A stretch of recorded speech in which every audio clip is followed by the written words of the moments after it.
दुनिया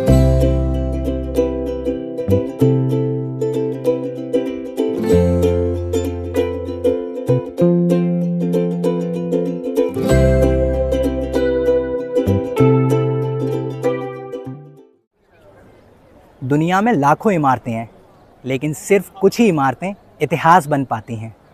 कुछ इमारतें ताकत का प्रतीक होती हैं, कुछ धर्म का, लेकिन एक ऐसी भी इमारत है जो प्रेम का प्रतीक मानी जाती है। सफ़ेद संगमरमर से बनी ये इमारत समय को चुनौती देती हुई और लगभग 400 साल बाद भी लोगों को हैरान करती हुई ये इमारत है ताजमहल। लेकिन इससे कई प्रश्न भी जुड़े हैं। क्या सच में लोगों के हाथ काट दिए गए थे? क्या सच में बनने वाला था एक ब्लैक ताजमहल? इन्हीं प्रश्नों के उत्तर को आज हम अपनी इस कहानी में ढूंढेंगे। तो ये कहानी है ताजमहल की।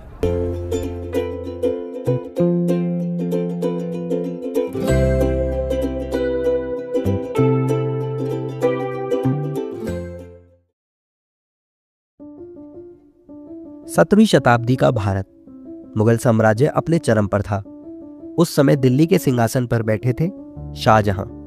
लेकिन इसी शक्तिशाली सम्राट की जिंदगी में एक ऐसा दुख आया जिसने इतिहास की सबसे खूबसूरत इमारत को जन्म दिया। सन 1631 में शाहजहां की सबसे प्रिय बेगम मुमताज महल की मृत्यु हो गई।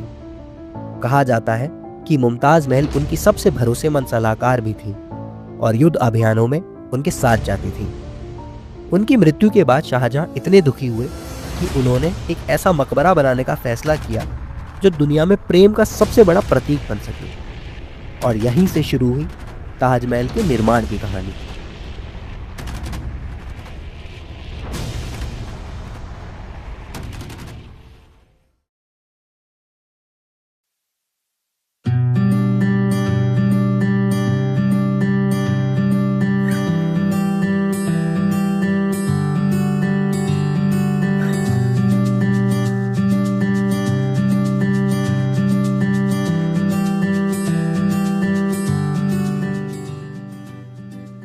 इसे बनाने के लिए उत्तर प्रदेश के ऐतिहासिक शहर आगरा को चुना गया, वही शहर जो कभी मुगल एम्पायर की राजधानी में रह चुका था। इस भव्य स्मारक को यमुना रिवर की दाहिने किनारे पर बनाया गया। मुगल वास्तुकला में नदियों के किनारे स्मारक बनाना केवल संयोग नहीं, बल्कि एक सोची समझी परंपरा थी। नदी के पास निर्माण करने से एक तरफ स्मारक की दृश्य सुंदरता कई गुना बढ़ जाती थी, वहीं दूसरी ओर बागों, फव्वारों और पूरी संरचना के लिए पानी की निरंतर उपलब्धता भी निश्चित रहती थी। ताजमहल का निर्माण 1632 में शुरू हुआ और इसे पूरा होने में लगभग 22 साल लगे। इस विशाल परियोजना में लगभग 20,000 कारीगरों और मजदूरों ने काम किया। ताजमहल सिर्फ एक मकबरा नहीं, यह मुगल आर्किटेक्चर का सबसे बेहतरीन उदाहरण माना जाता है। इसका चीफ आर्किटेक्ट माना जाता है उस्ताद अहमद लाहौरी, जिसने दिल्ली के रेड फोर्ट को भी बनाया है। इसकी डिजाइन में फारसी, इस्लामी और भारतीय वास्तुकला का अद्भुत मिश्रण दिखाई देता है। इसका मुख्य गुम्बद लगभग 73 मीटर ऊंचा है। इसके चारों तरफ 4 मीनारें बनाई गई हैं जो हल्की सी बाहर की तरफ झुकी हुई हैं। ऐसा इसलिए किया गया था ताकि अगर कभी भूकंप आए तो मीनारें मुख्य मकबरे पर ना गिरे। इसके अंदर कुरान की आयतों की खूबसूरत नक्काशी की गई है। लेकिन इन सभी तथ्यों से जुड़े कुछ सवाल इतिहास में बार बार उठाए जाते हैं। कुछ ऐसे सवाल जिनका उत्तर आज भी स्पष्ट नहीं है, जो इसे एक और रहस्यमयी इमारत बनाते हैं।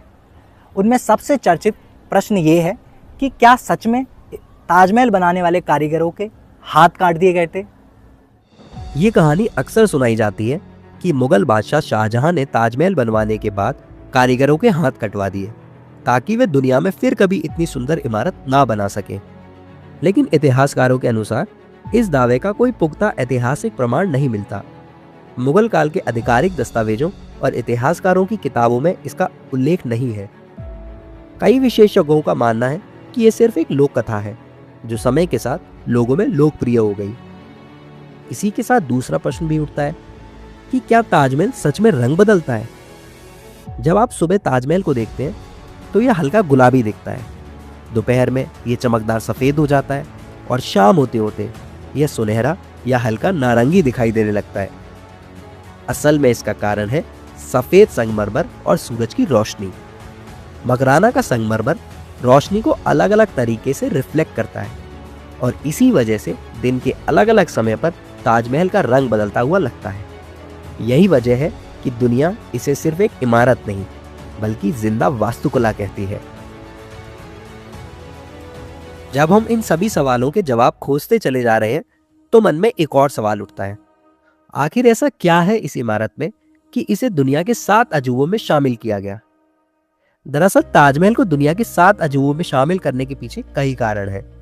सबसे पहला कारण है इसका आउटस्टैंडिंग आर्किटेक्चर, जिसे आज भी दुनिया की शानदार आर्किटेक्चरल वर्क में गिना जाता है।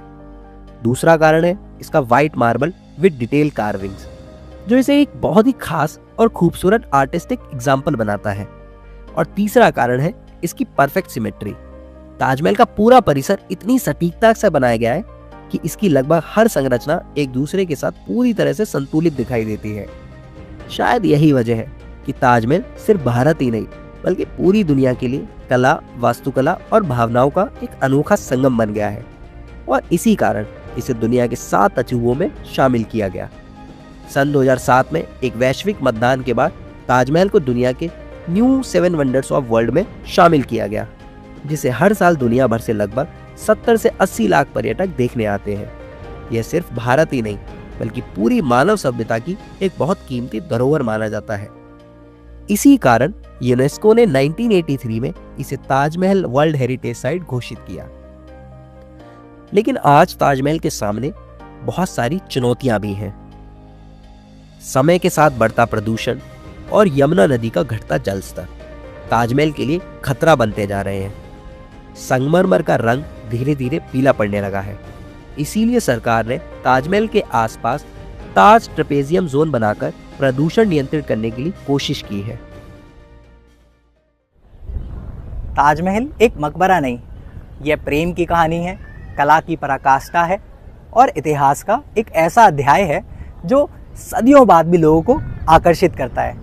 और शायद यही कारण है कि 400 साल बाद भी जब सूरज की किरण ताजमहल पर पड़ती है तो मानो ऐसा प्रतीत होता है इतिहास आज भी जिंदा है। तो ताजमहल की कहानी यहीं समाप्त होती है। मिलते हैं किसी और अगली कहानी में।